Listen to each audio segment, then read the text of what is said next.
On raconte qu'au cœur des plaines du Massina, là où le vent chante en peule et où les étoiles murmurent des secrets aux bergers, un enfant naquit avec les yeux couleur de la savane brûlée. Il s'appelait Galo, et dès sa naissance, les anciens savaient. Cet enfant n'était pas ordinaire. Il portait sur son crâne le sigil, le signe spiralé des anciens Djawambes, les prophètes oubliés du peuple Peul. Sa mère, une nomade venue des confins du Niger, disait qu'elle avait rêvé d'un bœuf céleste aux cornes d'or, qui lui annonça que son fils serait le gardien du vent. Dans les nuits étoilées, les villageois se rassemblaient autour du feu, écoutant les récits des ancêtres. Ils parlaient de Galo, de son destin, et de la prophétie qui pesait sur ses jeunes épaules. Mais pour Galo, ces histoires n'étaient que des contes, des légendes qui ne faisaient que nourrir son imagination. Le début l'épreuve à 12 ans, Galo fut conduit par le vieux sage Sileyi, un bororo qui parlait au génie du vent et lisait l'avenir dans les craquelures de la terre. Sileyi lui révéla une ancienne prophétie. Quand le vent tournera à l'envers et que les lions danseront sans rugir, l'enfant du ciel devra choisir, sauver son peuple ou se perdre dans l'oubli. Galo, avec l'insouciance de son âge, n'y croyait pas. Il voulait vivre libre, danser aux fêtes du mil, courir après les vaches sacrées. Mais la vie avait d'autres plans pour lui. La malédiction du djinn Sahel les jours passèrent, et un silence pesant s'installa sur les plaines. La pluie disparut. Les puits se desséchèrent, les troupeaux tombèrent, et dans le ciel, le grand vautour noir Kumbia tourna sans jamais se poser. C'était le signe que le djinn du Sahel, Korgo, s'était réveillé. Korgo avait été scellé il y a des siècles par les ancêtres grâce à un talisman sacré. Le Ngurujom, une pierre gravée des noms des premiers bergers du monde. Mais voilà, ce talisman avait disparu, et tous les signes pointaient vers Galo. Lui seul pouvait retrouver la pierre et rétablir l'équilibre. Galo se tenait à la croisée des chemins, tiraillé entre son désir de liberté et le poids de son destin.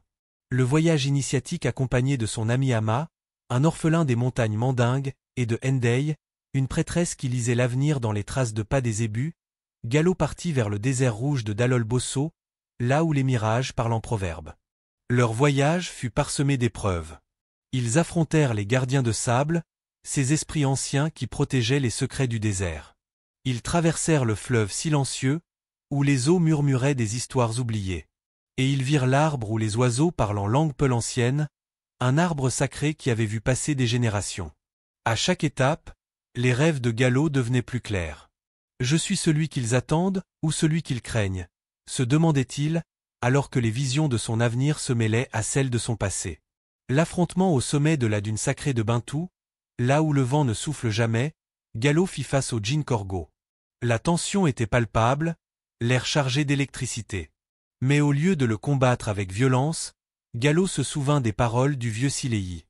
Les djinns ne craignent pas l'épée, ils fuient le souvenir. Galo récita les noms oubliés de ses ancêtres, chanta les berceuses des vieux campements, et brandit le talisman retrouvé au fond d'un puits maudit. Le djinn hurla, une colère sourde résonnant dans l'air, et disparut dans une bourrasque d'encens et de sable, laissant derrière lui un silence apaisant. L'équilibre retrouvé, la pluie tomba le soir même, comme une bénédiction des cieux. Les ébus mugirent de joie, et les rivières, autrefois asséchées, retrouvèrent leur cours. Galo, celui qu'on appelait l'enfant du vent, n'était plus un simple berger. Il était devenu le dernier Djawambe, gardien des esprits et protecteur du peuple Peul. Alors que les villageois célébraient le retour de la pluie, Galo comprit que son voyage ne faisait que commencer. Dans chaque campement, il y a un enfant que les anciens observent en silence. Ce n'est peut-être pas Galo, mais c'est peut-être toi. Le véritable pouvoir n'est pas dans la force, mais dans la mémoire. Cette phrase résonna dans l'esprit de Galo, lui rappelant que chaque génération porte en elle le poids de l'histoire et la promesse d'un avenir. Ainsi, l'histoire de Galo et de la dernière prophétie du vieux Bororo nous enseigne que chacun de nous a un rôle à jouer dans le grand récit de la vie. Que ce soit à travers nos choix, nos souvenirs ou notre capacité à écouter les murmures du vent, nous sommes tous des gardiens d'un héritage précieux. Merci de m'avoir rejoint dans ce voyage mythologique. Abonne-toi pour découvrir d'autres récits puissants et transformationnels issus de la sagesse ancestrale. Que la lumière de l'amour guide tes pas.